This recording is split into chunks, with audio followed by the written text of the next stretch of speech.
Hey everybody, what's up? It's Michael Termini from the Game House, and today I am joined by Immortals Progressive WildTurtle. Uh, Hey, so first things first, you're back on Immortals. I want to know, like, how does it feel, rejoining an old team like this? Honestly, it's really different from the Immortals. I think the management, the staff, everyone's changed. So it's honestly kind of a new org. But yes, we are playing under the Immortals banner, which means a lot to me. Unfortunately, we did not have a great start going into the lock-in tournament, which is okay. I think we have a lot of team issues right now, and we need to find our footing. Fair enough. So you're also reunited with Power of Evil. Obviously, you played with him back on FlyQuest. So I want to know, like, how does it feel playing with him again? Honestly, it feels like it was on FlyQuest 2020. I think during that year too, we had a lot of ups and downs, but Tristan was always pretty reliable. I think right now he's also finding his footing on our team, trying to make it work together and come together. So that's not really happening for us yet. Yeah, let's get into that performance because you guys are 0-3 thus far, and obviously that's not the ideal start. But do you think that this is something that's going to improve over time, and that this iteration of Immortals has not shown its true potential yet?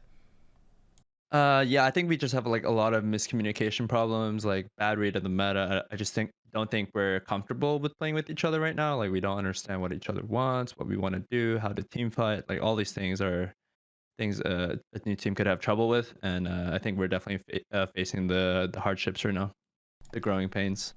So, what do you think this team specifically needs to do to improve? Is it just like play more games, like scrim stuff like that, or is it just like have more time to gel? I mean, is it something that simple, or is it just like overall we need like a holy purge and we got to start from square one?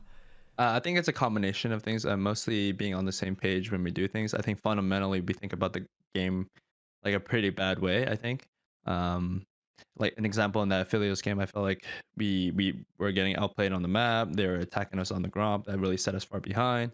And then me dying to the TF, that was bad too. But we're just not covering each other. So Let's talk about those ADC picks right now because the meta is quite weird on ADC. It's pretty much just Jhin, Aphelios, Caitlyn, Jinx. uh-huh. So, what are your thoughts on like the priority of these champions? Because obviously in the first two games you decided to go for the Jhin over the Jinx, I believe, and then today Jinx was obviously first picked. So, what was the reason that you guys did that?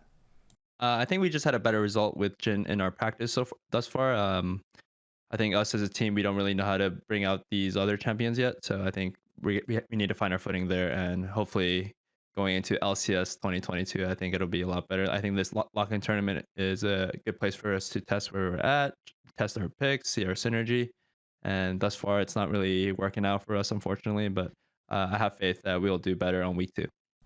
Let's talk about week two. So you guys probably have maybe the hardest opponent yet in Team Liquid coming up, maybe EG, I don't know. But what do you think that you guys need to do to beat Team Liquid?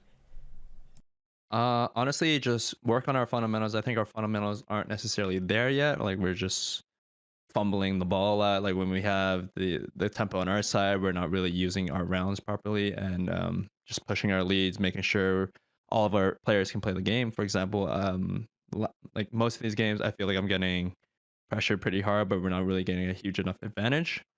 And just things like that. And I think we can like play a more stable map. And I think if we can do those things, we can definitely go to toe to toe with Liquid. As you can see, the FlyQuest game against 100 Thieves, I think they did a really good job of stabilizing the map, which allowed them to play the game. How do you think the lock-in tournament has gone overall thus far, like format-wise, and like the groups? I know obviously there's been a lot of issues with teams not having their full rosters due to the visa issues, but do you think that the lock-in is overall a good thing for like the LCS?